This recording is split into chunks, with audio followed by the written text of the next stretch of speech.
So how many people were here last year when Sam Paredes was here from Gun Owners of California? He's got a fan club now. That's awesome. Okay, and how many of those folks went to the confrontational politics workshop? Just out of curiosity, since I got you on this hand-raising binge here, and I'm sorry if you find it annoying, it's just the only way to do feedback. How many of you would like to do that workshop again? And how many of you, how about this, let's vote on that after Sam's done. Then you'll go, oh yeah, I remember how good that was, I want to do that again. Sam's brought books, and you're going to tell them about it, yes? Huh? Sam Paredes is the executive director of Gun Owners of California. They are different than the NRA, but they're friends. And bottom line is, how many people think lobbyists are bad? Okay, Sam's a lobbyist. How great is that? See, it totally screws me up because, see, now I can't say that lobbyists are bad because I'm like, but what about Sam?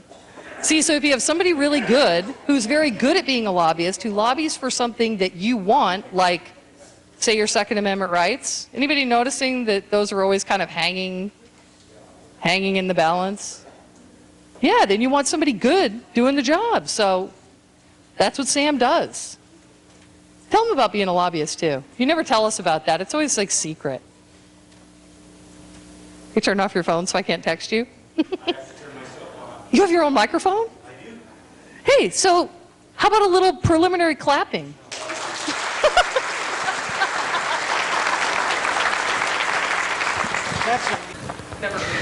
When you hear the nuclear bomb go off, it means that my time's up, okay? And you'll hear it, you'll recognize it right away. Anyways, as Aaron said, I'm your lobbyist, one of those sleazy, slimy, lobbyists who hang out at the Capitol, in the lobby, at the gate, trying to get the legislators as they walk through the door so that we can have a chat with them. There's a big difference, though. I happen to lobby only for one issue, or I wouldn't be lobbying, and it's the Second Amendment. It's more of a calling. I'm not your average contract lobbyist where, I get paid by whoever wants to pay me for me to represent their issues at the legislature. That's what your typical lobbyist does. Now, there are a lot of good lobbyists who won't take clients that they don't like on issues they don't like. But there are some lobbyists who represent one side of an issue one year, and the following year, when the other side pays them more, they're on the other side. So they're being paid for their access. And I'm not paid for my access. I'm paid for the pain that we inflict on the other side. So, and that's a thing of beauty. First of all, is Sheriff Busenko still here? Tom, Sheriff Tom. You know what? It's okay. You folks are as blessed as I am to have a sheriff who believes in the Constitution, who believes in the Second Amendment, who is willing to tell people that. And there he is right there, and I just want to say thank you, Sheriff.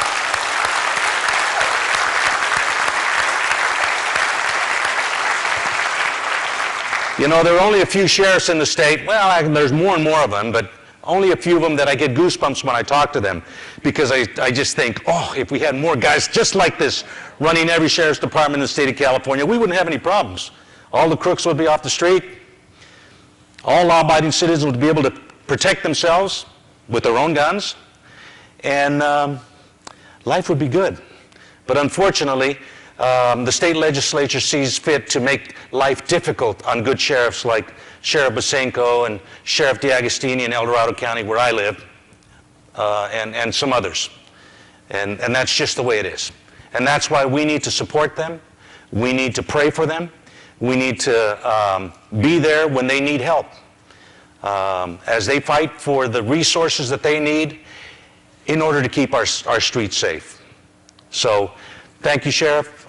It's an honor and a pleasure to call you friend and to know you. And I sure like reading your letters that you send to the legislature, because, some of them are, dear, respectful member, honorable member of the legislature. And Sheriff Busenko calls it like it is and just bam! And that's good. I think they get the message. So thank you, Sheriff. I want to do a couple of things here. First of all, I want to talk about the Second Amendment, give you an update on what's going on with the Second Amendment internationally, federally, and here in the state. Then I want to talk a little bit about the Tea Party and what's going on.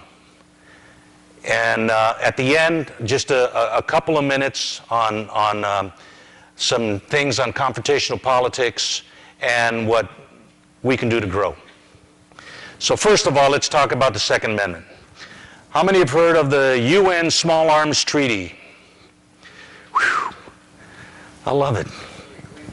Informed people, smart, probably everybody has an opinion, or you wouldn't be here. And I want to preface this by saying, you folks have a positive attitude. You folks know that we can win if you get off your chairs and fight. You know, one of my favorite movies is Kelly's Heroes with Clint Eastwood. And of all characters, Oddball is my favorite character. And he had a mechanic who was always, you know, the engines are breaking down, or how are we going to go up against King Tiger Panzers, or how are we going to... And Oddball would always say, always with the negative waves, Moriarty, always with the negative waves. Why don't you turn around and look and see how beautiful it is? Why don't you smell the roses? Why don't you say something positive and righteous for a change? And that's you folks, or you wouldn't be here. And I say that because we concentrate so much of our attention on the dark side. Two questions I get at all of the Tea Parties.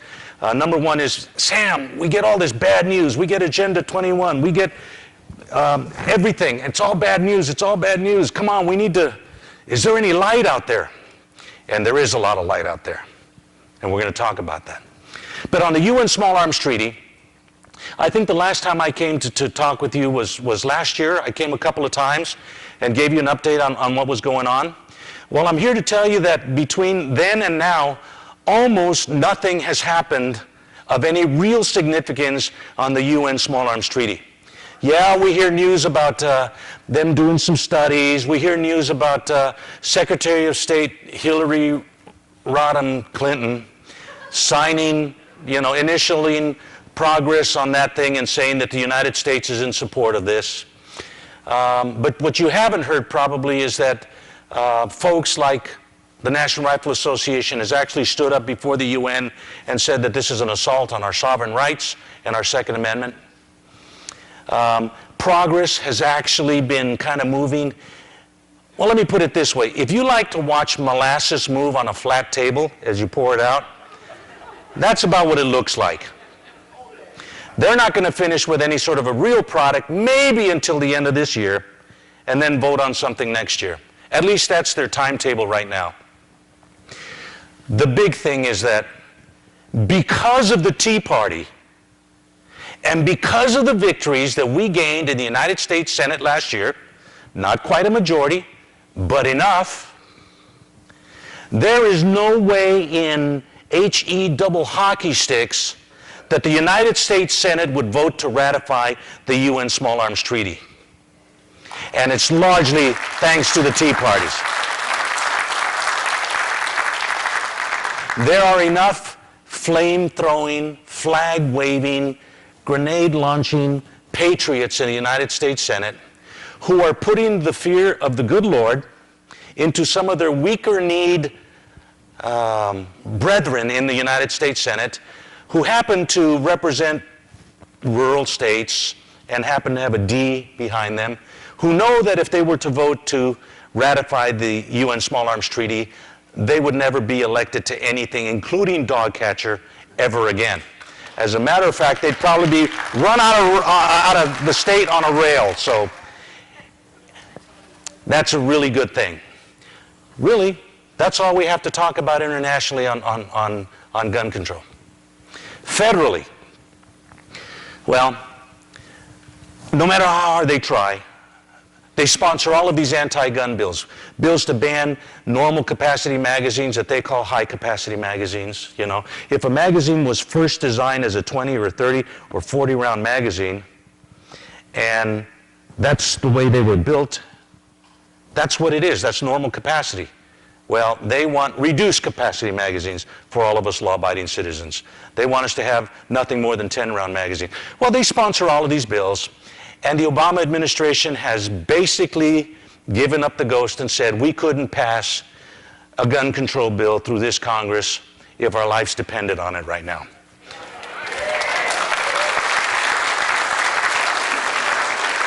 And again, it's thanks to the efforts of the Tea Party. Because as you lived through last year's election, you realize that of the 64 Congress critters that were elected in the U.S. Congress, the vast majority of them were elected by Tea Party patriots, by folks who believed in our Constitution, limited government, free market, all of that stuff. And you know what? I'm here to tell you that those people are sticking to their word so far. Now, we need to continue to watch after them. We need to continue to encourage them. But as long as they are holding the line, we need to honor them and pray for them and do all of the things that we can to support them. And they know that they didn't win just by the votes that they got in their own states and their own districts. They know that they were supported by Tea Party volunteers throughout the country. And that's what's given them the strength to hold the line. As a matter of fact, other than last year, when was the last time that we really had a discussion about the debt limit? If you think about it, in the past decade or so, we might have heard something on the debt limit and psh, no big deal. And now it's like every day, every hour, in every newscast. And why is that? It's not because of the Democrats or what they've done. It's not even what the Republicans have done.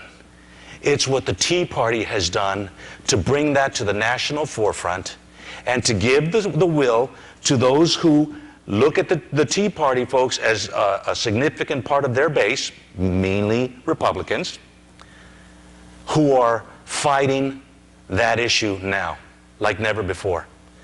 Now, all of our eyes have been open and understand that the debt limit is like a massive credit card, and they just keep upping the limit, and that's, we all know it's wrong. We wouldn't do it in our own families. We know it's wrong for Congress. And that's only because of the Tea Party that issue has even come to the surface. So they wanted to, they couldn't pass any anti-gun bills. And President Obama was bold enough to say, well, we're just going to have to get gun control through the back door, through the administration.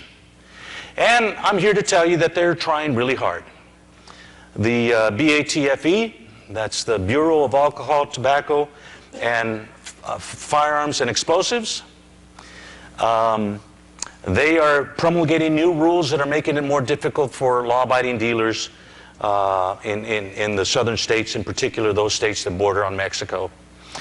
They're adding more reports and requiring more information from these dealers, even though the Bureau of Alcohol, Tobacco, Firearms, and other forms of entertainment, as I call it, are the ones that created the problem requiring dealers to do this. How many folks have heard of Fast and Furious, Gun Walker, Gun Runner, anything like that? This is the largest scandal that has happened in the United States, eclipses Watergate like nobody's business. If you will remember, nobody died in Watergate. And because of Project Fast and Furious, we have at least one, probably two, American law enforcement officers who were killed because of this program gone berserk.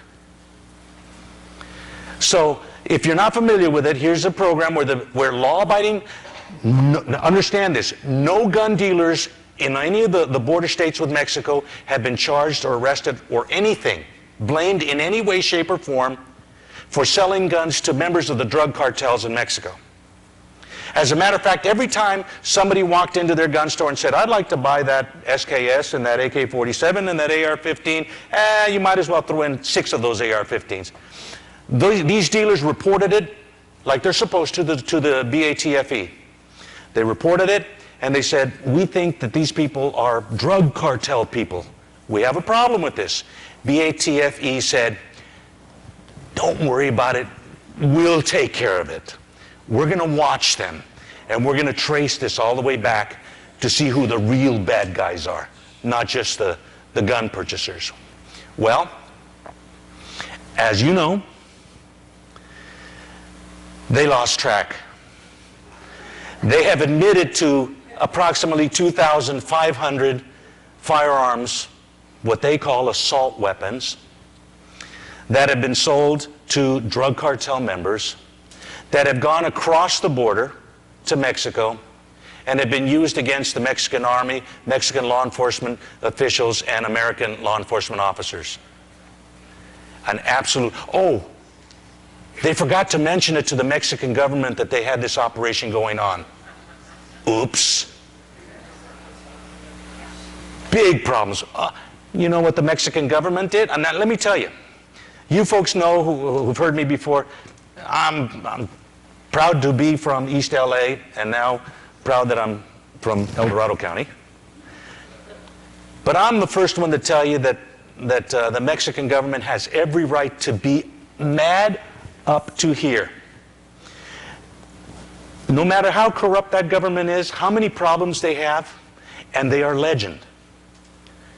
And most of them are true. They are still a sovereign country, and some of our knuckleheads decided that it was okay to run a covert operation that wasn't very covert on the border, and some Mexican law enforcement officials, and not all of those guys are bad, and some American law enforcement officials lost their life. What did the BATFE do? Well, they got everybody who was in charge of the Arizona field office that was the base of operations for this program, and scattered them throughout the country. Sent some to Florida, sent some to other states and other offices to try to hide them. And of course, they took out the measure of pain on those officers who said, this is absolutely crazy. Why are we doing this? And they blew the whistle. As a matter of fact, if you don't know, on July 4th, the acting director of the Bureau of Alcohol, Tobacco, and Firearms and Explosives went before a congressional committee with his own lawyer. The Department of Justice, thinking that he was going to go in and talk to this hearing with their lawyers. And he said, kept it a secret, walked in there, testified, spilled the beans, talked about all of the problems they have, talked about all of the honest, hardworking, patriotic law enforcement officers who are a part of the BATF, who came out and spoke and said, there's something vastly wrong with this. Of course, you all read the newspapers and you hear them say, oh, you know, all these guns come from America, that, you know, we're finding all these serial numbers that you know, we need more gun control in America so that these guns don't come out. We need more BATFE control in America so those guns don't go down into Mexico and are used.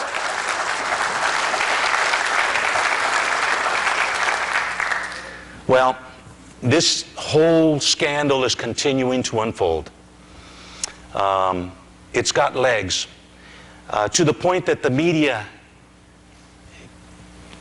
even the liberal media, cannot afford not to say something about it. And we're going to continue to pull the sheets off of this thing and do everything we can to expose the truth.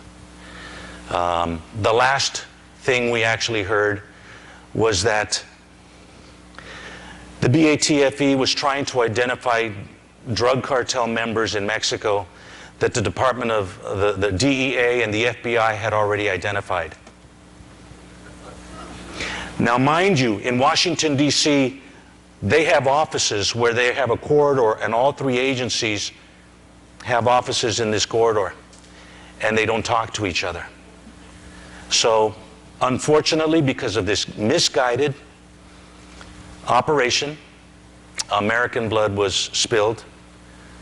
Mexican blood was spilled, and there will be a day of reckoning. Don't know how it's going to turn out.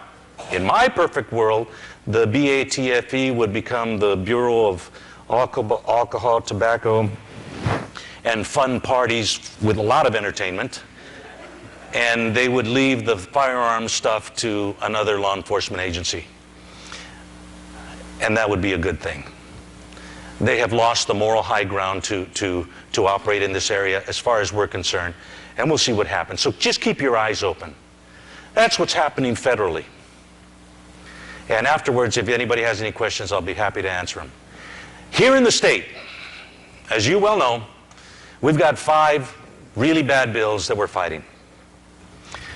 One bill, last year when I came and I talked to you, I said that AB 962, the ammunition registration bill, was passed and signed into law, and it became the law of the land, and we were going to have to give our thumbprint every time we bought a box of handgun ammunition. Well, we took it to court, and the court said, well, this law is kind of unconstitutional. As a matter of fact, it's unconstitutionally stupid, so you can't put it into effect. Then Assemblyman, now Senator De Leon, the brainchild behind this piece of legislation, got really mad, and in order to overcome the court's objections, he sponsored 2 bills. One bill redefines handgun ammunition in the penal code. It says that any ammunition that has been used or could be used in a handgun is considered handgun ammunition. Now, for those of you who are hunters and shooters and silhouette shooters and stuff, you all know about the Thompson Contender, the Remington XP, the Rock Merrill, many of these, the Weatherby single shots.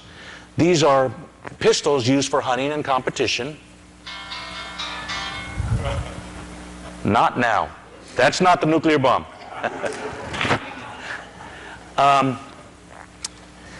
Well, believe it or not, those handguns have been chambered in everything from the 30-06, 270, 30-30, 35 Remington, 223, you name it, 243, 45-70. All of the things that in this county are regularly used in rifles for deer hunting or pig hunting are now going to be considered handgun ammunition according to the state. Now, why? Well, number one, when Senator De Leon sponsored this bill, he said, you know what? We need to change the definition of handgun ammunition because the pro-gun community in California will someday go to court to re-legalize armor-piercing handgun ammunition and cop-killer bullets, and we will use it to shoot cops. That's what he said in his press conference. And he said, just like this police officer that was shot the day before yesterday. Well, as it turns out, the police officer that was shot in his armor vest shot himself, and he's under investigation because he was trying to get sympathy for himself. So that argument went away. And number two, Senator De Leon neglected to mention that armor-piercing handgun ammunition is banned under federal law. And there's nothing we can do in California to legalize it. That's the law. Oops. Some of these guys, they have problems with the details. But they scare the heck out of unknowing, good, law-abiding citizens with these fabrications. Well, we're doing everything we can to shine the light of day on these fabrications. So he's going to define all of these things as handgun ammunition. And then his second bill reinstates AB 962, which says that every time that we buy a box of handgun ammunition under the new definition, we will have to give our name, our driver's license, our address, our phone number, the make and model or brand of the ammunition we bought, how many rounds we bought, the name of the salesman who sold it to us, and then give your thumbprint. So we will again be treated like registered sex offenders every time we buy a box of handgun ammunition. That's what this bill is going to do. And of course, now that they've redefined it, that means that every time that we buy a box of 30-30 or 30-06 or 270, the dealer is going to have to think, well, am I going to take the chance and say that this is rifle ammunition instead of handgun ammunition because I know that it's been chambered in the Thompson contender, I better treat it like handgun. Sign the book and give your thumbprint, please, when you buy this box of 30-06. So it's a mess. It's a mess. These bills continue to move to the legislature. We expect that they're going to make it to the governor's office. We have another bill. This assemblyman from Southern California, West LA, he wants to register rifles and shotguns. What is the purpose for registration? My talk is over. You folks know it all. You know what? Since registration doesn't prevent crime, it doesn't really solve crime, and the only people, the vast majority of people that you have on these registration sheets are law-abiding citizens. In essence, the people who are promulgating long gun registration are extremely optimistic people.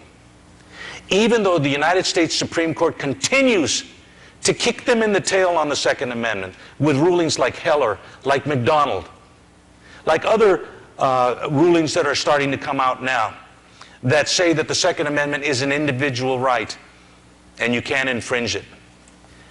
Now we're arguing about what that means, but at least they've said it's an individual right. These leftists who are sponsoring these bills, they think that sometime in the future, a window of opportunity will come up for them to be able to take the guns away. And that's why you run a registration program with long guns. Now, mind you, there are about as many long guns sold as there are handguns in the state. And right now, they only keep the records on handguns. So basically, you're going to double the size of the workload of the Department of Justice for registration. What do you think will eventually happen to our cost for doing the background checks? Because right now, we pay for a background check whether they keep the record or not. So we pay for a background check when we buy a rifle or a shotgun. Well, now that they're going to have to build a computer system large enough to double the size of the record database that they're presently taking in, where's the money going to come from if they're already spending it? There's only one place. They're going to have to jack up the dealer record of sales. That fee that we pay every time we buy a handgun or a rifle or a shotgun, supposedly to be used for our background checks, we're going to have to jack that up in order to pay for the registration scheme that they're putting into place. And you know their goal. Like I said, they're optimistic. They'd like to see a time and a place where they make it so expensive for us to buy firearms that nobody will do it anymore, or fewer and fewer people will do it. And that is their motivation. That is their motivation. So we've got a registration bill that's moving along. We got some good news. Actually, that bill was up in the Appropriations Committee in the Senate this last week. And I got up and I testified against it, saying that everything I just told you. And a very interesting thing happened. The Department of Finance opened their book and they realized that they had a file on this bill. And oh my goodness, the Department of Finance was opposed to this bill because of the cost. Now mind you, the Department of Finance reflects the governor's position. So, Lord willing, and the creeks don't rise, that bill will stay in the darkness of the suspense file and will not see the light of day. So it's really a thing of beauty. We'll see what happens. So we got 2 ammunition bills. We've got a long gun bill. We've got, AB 144. And you folks, you cannot relate to this because you are free Americans who, walk the streets loud and proud and really fear no one because you're ready to protect yourselves if need be. Well, there's this AB 144 that wants to ban open carrying. Open carrying of an unloaded gun.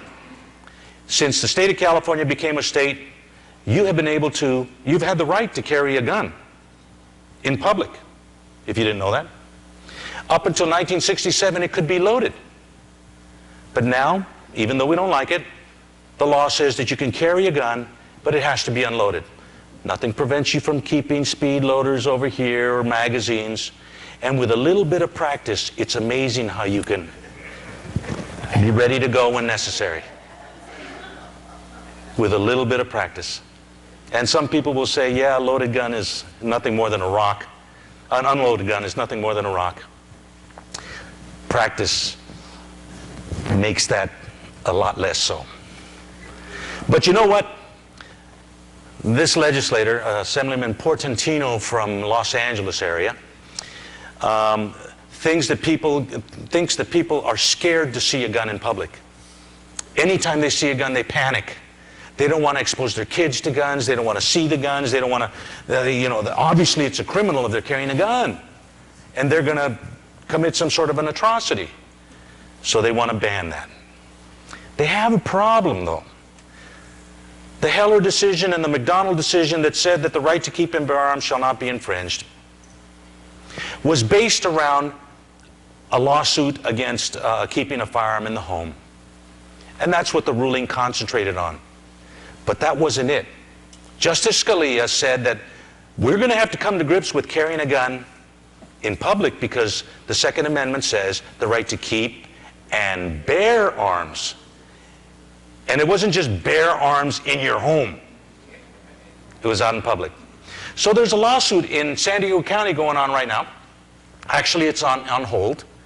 And they were suing the sheriff of San Diego County, and the judge, a federal judge, said that, well, actually, because we have open carry and you have open carry in the state of California, we don't have to do anything on concealed weapons permit legally. Well, if they ban open carry, that judge is going to have to eat her words and maybe consider making California a shall issue state. We're going to have a lot of fun. We're going to have a lot of fun. What's that? Tell people what that means. Well, shall issue means that if you're a law-abiding citizen and you request a concealed weapons permit, the sheriff or the chief of police, they do their due diligence to make sure that what you've said is true, and then you get a permit. Right now, the reality is that the chiefs and sheriffs have absolute total authority to issue a permit to anybody they want to. In this county and other right-thinking counties, they have a process where they issue them regularly to law-abiding citizens, and they have no problems with that. No problems have been created because of that. Law-abiding citizens continue to be law-abiding citizens even when they carry a concealed firearm. Gosh, what a concept. So that's what the court would have to deal with that issue. How to encourage chiefs and sheriffs to give out concealed weapons permits to law-abiding citizens. And that's going to be kind of the future fight on CCWs in the state. So we've got 2 ammo bills, open carry,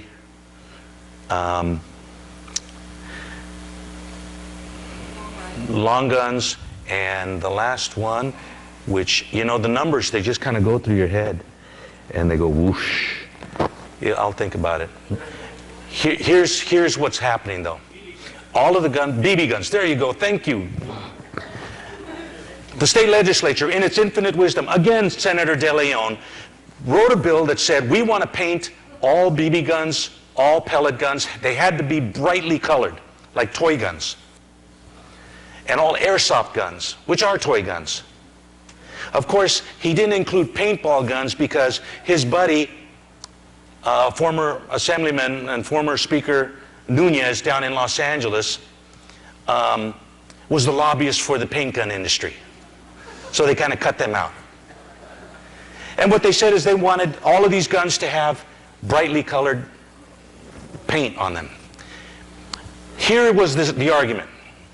There have been multiple incidents where law enforcement officers have come to a scene and they have found kids playing with BB guns or airsoft guns or any of these toy guns. And the police officers have, they respond with appropriate force. And there have been a couple of incidences that have been tragedies where kids who took one of these guns and pointed it at a police officer were shot. But the reality is that there have been so many of these incidences that you have to take into account, and thank God that our law enforcement officers in the state of California have received such good training that there have been so few accidents. They have been good stewards of the law. They have been careful. And that there haven't been tragedies. And that comes because of the training that they have received. And that's been a good thing. Yes, any police officer who goes through that and the training kicks in and they find that they had a bead on a kid and they realize that it was a BB gun, they feel an immense amount of emotion. But the reality is everything turns out okay because of the training they received. So here's the state of California, and here's the senator, and this is what he wants to do. He wants to put into law the fact that if you see a brightly colored gun, it is a toy. Okay. Like I said, you're smart, folks. I love you. Here's what happens. You got it, man. I grew up in East LA, like I tell you. I knew a guy named Chewy. He was in the gang. He was amazing with an airbrush. I mean, he painted these things on lowriders that were just amazingly beautiful. Roses and dolphins and all kinds of neat things. Take nothing for him to spray paint any gun that any of the guys had. And this is what's going to happen. Now that police officers are trained by law to think that immediately when they see a firearm that's brightly colored, it's a toy. It's got to be in the back of their head because that's what the state law says. There are criminals in this state who will use that as an opportunity to get the drop on law enforcement officers. They now have the upper hand. That's a tragedy. And what I said in committee is that next year you're going to have the wives of slain police officers that are going to come up here and say, this law was the cause for the death of my husband or wife because the law made them think that they were toys. And in fact, they weren't. Not to mention the fact that, can you think about it, in any international competition, the Olympics, everybody from every country is going to look over and say, there go the Californians, the ones with the pink guns. Because even if it's an Olympic gun, it would have to be pink or chartreuse or green or blue or something like that. The reality is that these bills are making it through the legislature. We are going to have to hold the governor's feet to the fire. Before the election, the governor told 3 different groups of folks, we have learned, that you're not going to have to worry with him on guns. He's not anti-gun, he said. And his stint as the Attorney General proved for that to be somewhat true. He was actually one of the better Attorney Generals we had on the issue of guns, going back quite a few Attorney Generals, including a bunch of Republicans. So we're going to do our best to make sure that we hold his feet to the fire. Pay attention. These bills are on the... thankfully, the legislature is on vacation right now, so you can let go of your pocketbooks and grab your daughters and wives to make sure that they don't come around a lot of those legislators, because never mind. If you go to our website, and I'm going to have brochures in the back, you can pick them up and you can find out what the status is on these bills and what you can do to help fight. Yes, you're supported, you're represented by rock stars here, pro-gun, patriotic, flame-throwing, flag-waving, grenade-tossing Americans. Thank God, you're blessed. But you know what? They still need your support. You need to send them letters. Don't send them emails. Don't even give them phone calls. Send them a note on your personal stationery, say, we appreciate your stance on the Second Amendment. Thank you for opposing, and list the 5 bills. So that they can go in committee and say, look at what's happening in my district. Look at what's happening in my district. We need we need to defeat these bills. That's a good thing. That's it on the Second Amendment. I would just want to take a couple minutes to talk about the Tea Party. Folks, in the last 10 weeks, I have put 12,000 miles on my almost new car that I bought. The vast majority of that has been talking with Tea Party groups, all the way from Lancaster to Siskiyou to Gray Eagle and everywhere in between. And I'm here to tell you that what's happening in California has never happened before. Now, you folks are some of the innovators. You folks are the ones who have created the model that is being used throughout the state of California. I was in Sutter Creek. You know, Sutter Creek is a little pimple in the wine country in Amador County. 200 people showed up on a Thursday night to that Tea Party to find out what's going on.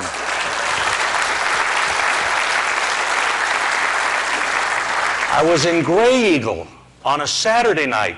Now, mind you, there are all of 13 people who live in that county, you know, up there near Portola. And there were 2 weddings of local people in the county. There was the annual firemen's banquet in Portola, which is just the other side of the hill, which attracts almost everybody in the county, and still 89 people showed up to a Tea Party meeting in Gray Eagle. You know? I was in Rio Vista, in the middle of the Delta. I mean, there's water all the way around. There can't be any homes because there's so much water all over the place. And 75 people showed up. And they had a table out there because they have name tags for every member. And there were over 300 members of that Tea Party group. Folks, this has never happened before. That Americans, particularly Californians, are turning off the TV and coming to find out what they can do to take this country back. You know, last year, I was talking about the tidal wave of freedom that swept America, and we got, you know, 64 congressional seats and 6 U.S. Senate seats, and that tidal wave kind of petered out over Nevada, Harry Reid's Nevada, and then just kind of died on the east slope of the Sierras.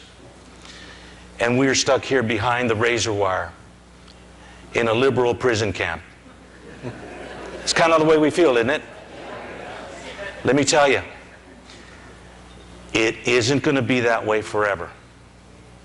It's not going to be that way forever because of what you're doing here. Because of what you do here every Monday. Because of what's happening on Mondays, Tuesdays, Wednesdays, Thursdays, Fridays, and Saturdays. I don't know of any Tea Parties that meet on Sundays, except there were some great preachers that I know have gone up and said, you know, we love this country and we're going to pray for this country, and everything that they can get away with and not lose their tax status, which I appreciate.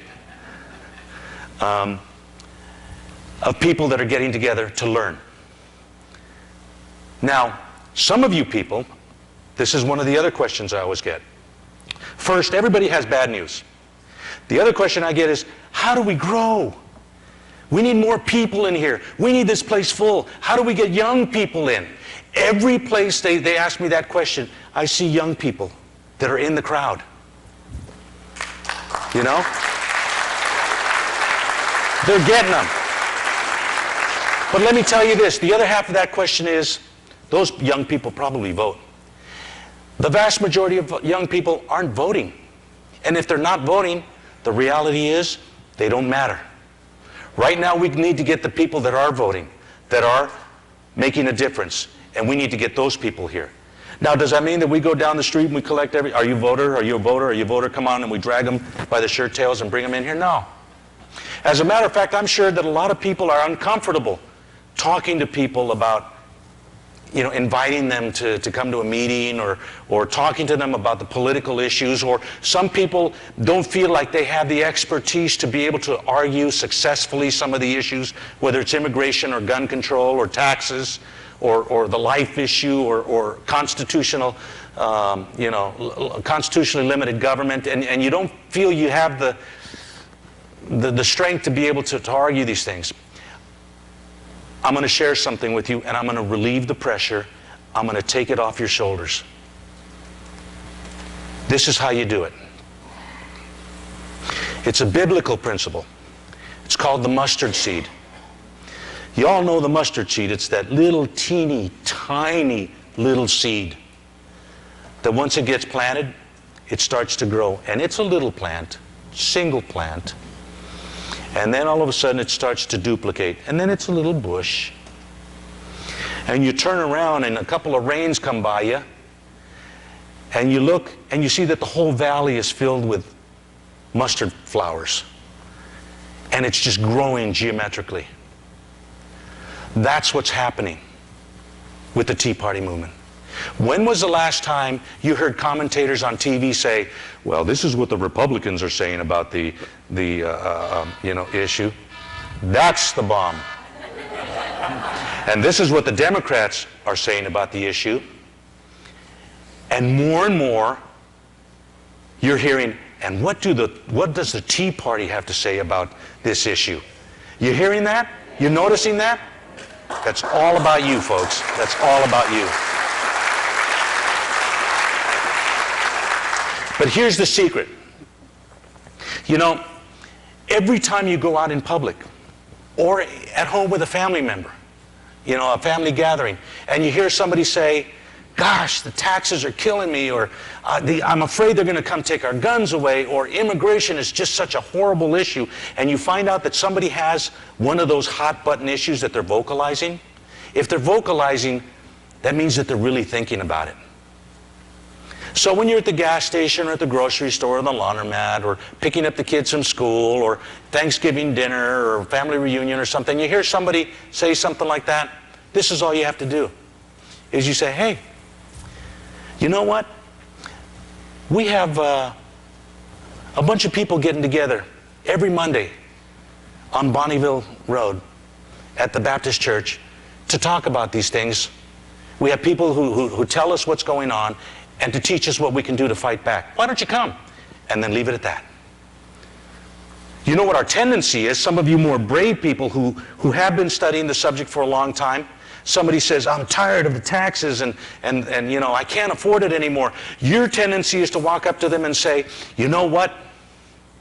If you understood the Council on Foreign Relations, the Trilateral Commission, the Bilderbergers, the Illuminati, and the one world government and how they're trying to control the entire financial market, and they literally get into your pockets and pull out dimes and pennies and quarters, and now dollar bills, you would understand why we're in the situation we're in. What has happened to the person you just talked to, who just, as the gas station was saying, taxes are killing me? Their eyes have rolled back in their head. They have sworn to themselves, they look at them and say, wow. They've sworn they are never going to utter another word in public ever again. Going to keep their mouth shut, they're just going to grin and bear it. And you've lost them. Don't have to lose them. If they have expressed a concern, just say, hey, a bunch of us are getting together to talk about immigration, whatever the issue that they talked about. Don't go into any details. And invite them. They might not come the next week or the following week, but one of these days you're going to turn around, you're going to see this person walk in the back and sit in the back. Like the people in the back. And they're going to sit there, and they're going to come to a meeting, and the meeting might not be about taxes. It might be about the Second Amendment.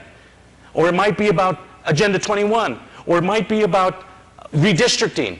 Or it might be about some other subject. Immigration.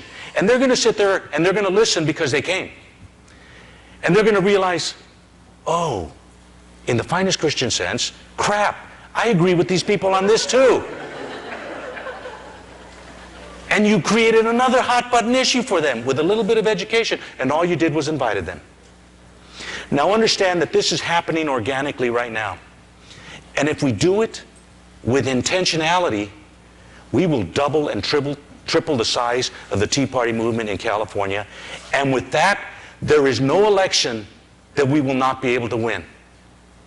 People say the registration is so off kilter and the Democrats are running this.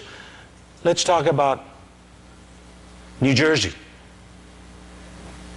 We have a Republican governor who's just throwing the left wing under the bus every day with everything he says. One of our heroes. It's happening throughout the country, and it can happen and will happen here in California.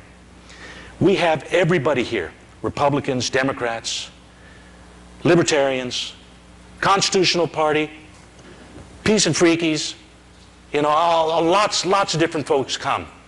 It doesn't matter what party they are, as long as they have a concern and they want to fight to take this country back.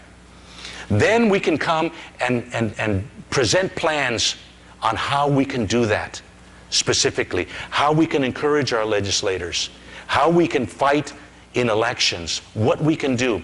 Now last year there were a whole bunch of you, and I wanted to come and thank you, who took a bunch of phone sheets from us and made phone calls for districts in Southern California. God bless you for doing that. It was kind of a trial run. In the races that we were involved in, we lost every one of them because of the tidal wave effect that happened, the Meg Whitman and Jerry Brown issue. It wasn't our fault, and that's okay. But we came away with more volunteers, more experience, more donors, and a better plan to make something like that work this coming election. And we will gain some seats.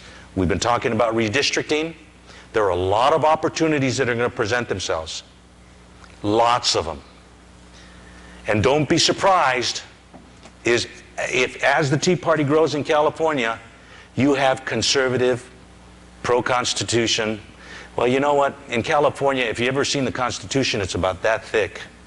And you know what? We still swear to uphold the Constitution of California, and if we don't like it, we can change it. And we will change it for the things that we don't like. But we will be electing people that believe like we do, all over the place. And like I said before, you may play a role in electing an assemblyman in San Diego County who is every bit as much your assemblyman as your assemblyman. And that'll be a great thing. You get 2 assemblymen, or 3. And that's a really good thing. You know, because of all of the negative waves that we get all the time, I want to leave this thought in your mind. How many have been to the Moaning Cavern in Calaveras County? It's a cave that is so deep that you can put the entire Statue of Liberty inside. It's super deep. It's an ancient cave where the Indians used to throw their dead Indians in there, and they'd throw them and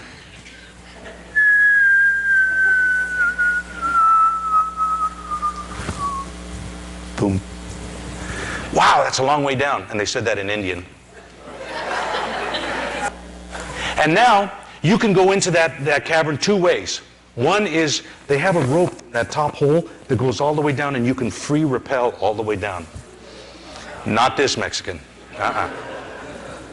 The other way is a spiral staircase that goes like this until you get to the bottom. Remember, Statue of Liberty.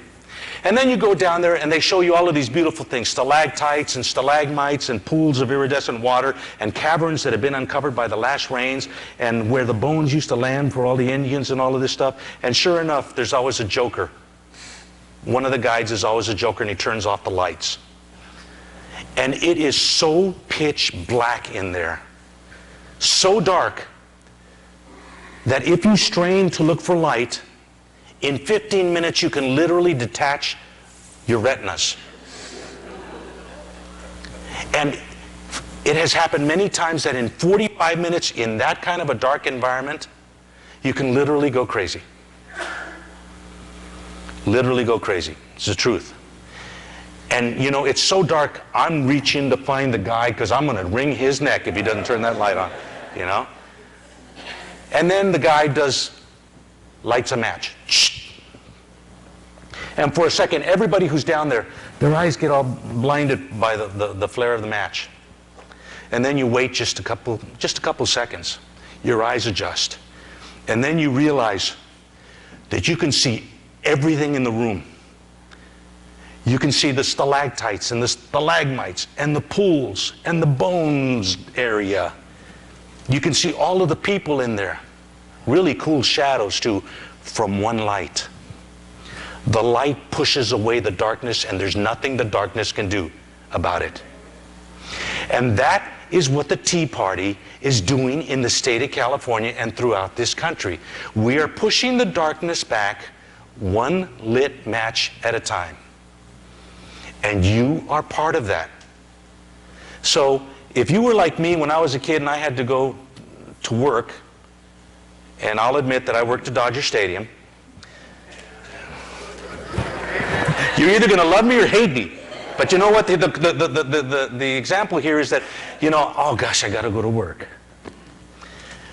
And then every single time I got to work, I sold programs and I was an usher as a kid. Every time I got to work, it didn't matter if the Dodgers were getting killed by the Giants 20-0. I got involved in the game and I got excited. I was at the game. I was at the ballpark. That's the way you need to feel for being a part of the Tea Party, being here every Monday, being involved with these people. You're in the game. Understand that if you put everybody who's involved in politics, who does anything in politics, whether they give money, they walk precincts, they pass petitions, they lick envelopes, they do anything like that, you have no more than 2% of the entire population of the United States. 2%. Think about that. 2% of the people in the United States decide who we are all going to vote for. We need to be that 2%. As a matter of fact, we need to make it 3% and make it all Tea Party, or 4% and make it all Tea Party people, so that we are deciding who the 90-some% are going to get to vote for. And that's all we need to do, is grow and continue to be enthused about taking this country back and taking this state back. The opportunity is there for us. It's not hard work, it's just work. It's learning, and then it's doing what we can. And I'll leave with this illustration. You know, I keep going back to biblical examples, but in the Bible there's the example of the body. Some people are the eyes. Some people are the mouths. Some people are the tongues. Some people are the thumbs. And the thumbs should never be the mouths. The eyes should never be the toes. The knees should never be the belly buttons, because that would look really funny. And for some reason, God made sure that there was an appendix in there somewhere, and who knows what good that is, but it is a part of the body.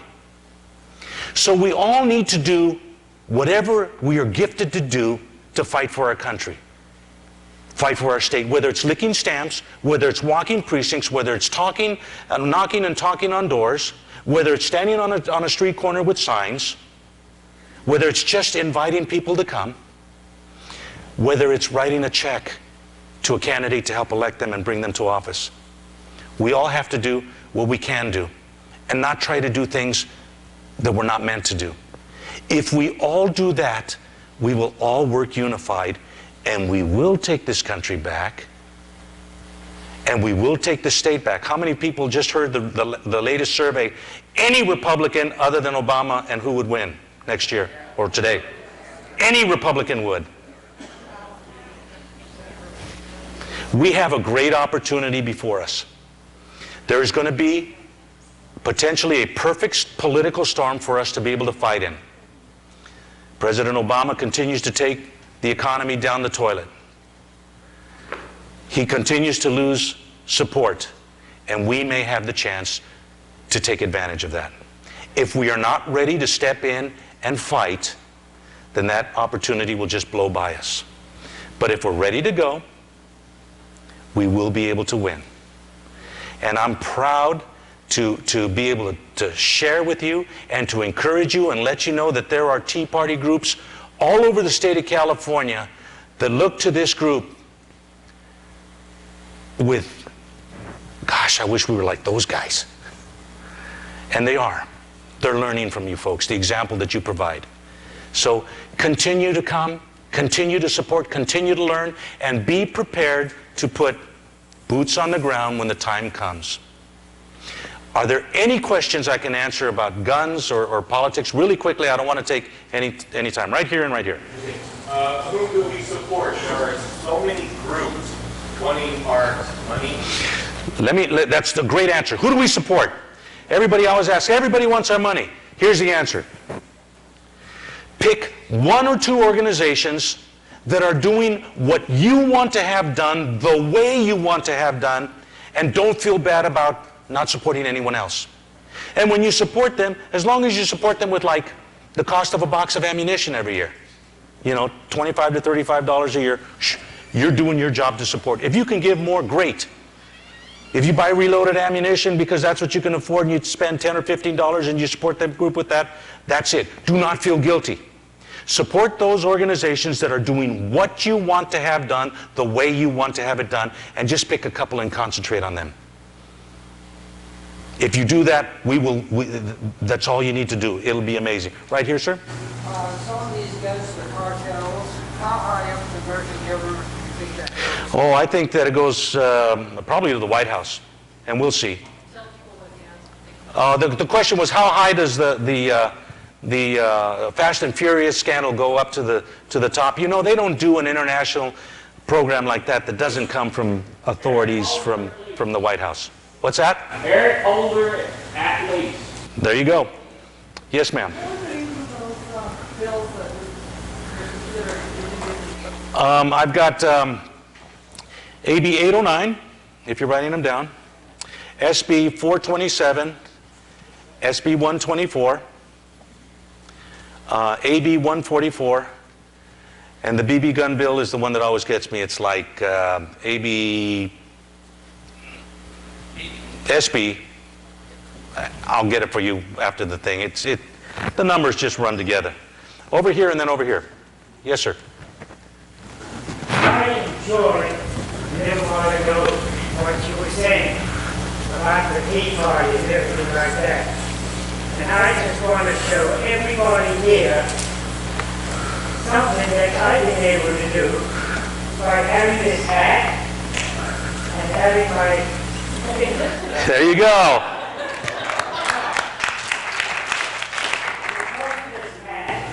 Because of what I feel about the country, everywhere I go, I go sometimes to eat at a restaurant, and there's always somebody there. Somehow I get to show my hat and tell them where I was and everything like that, and I give them a card. There you go.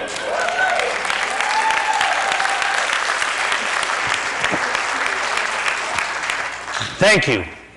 Thank you. You're doing your part. Yes, sir.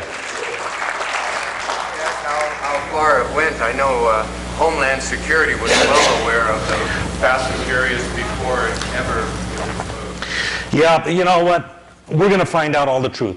Right now, we're guessing because it all makes sense and stuff like that.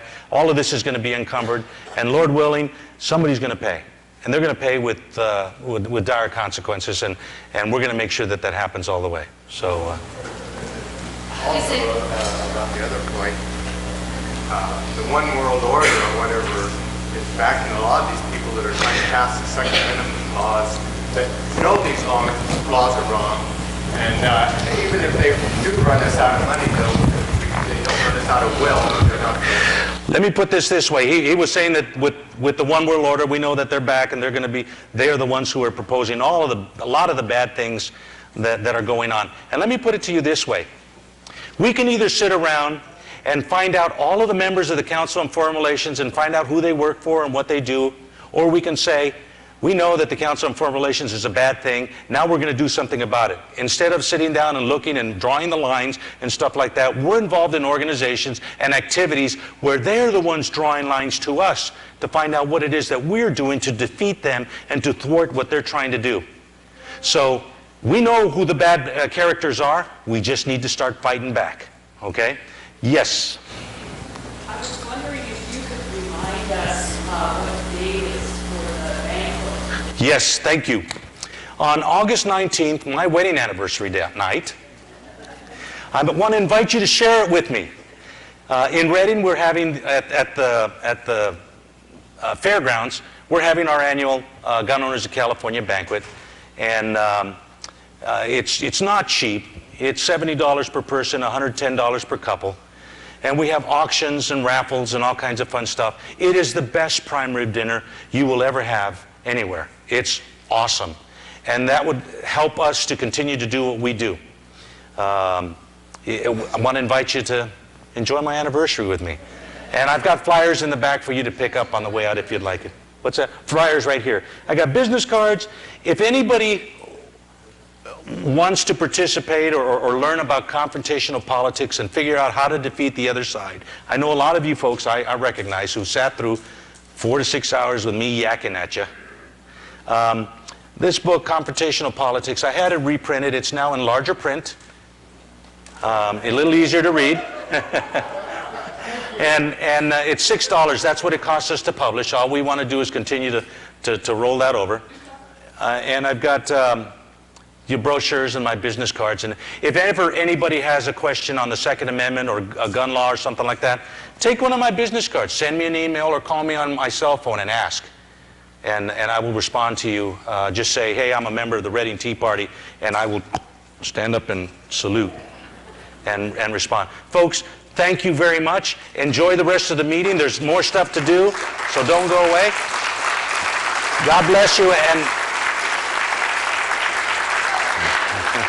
we'll come back with a presentation on the elections later on, okay? Thank you, thank you, thank you. Now sit down. Okay, stand up and shake it off, and then sit down.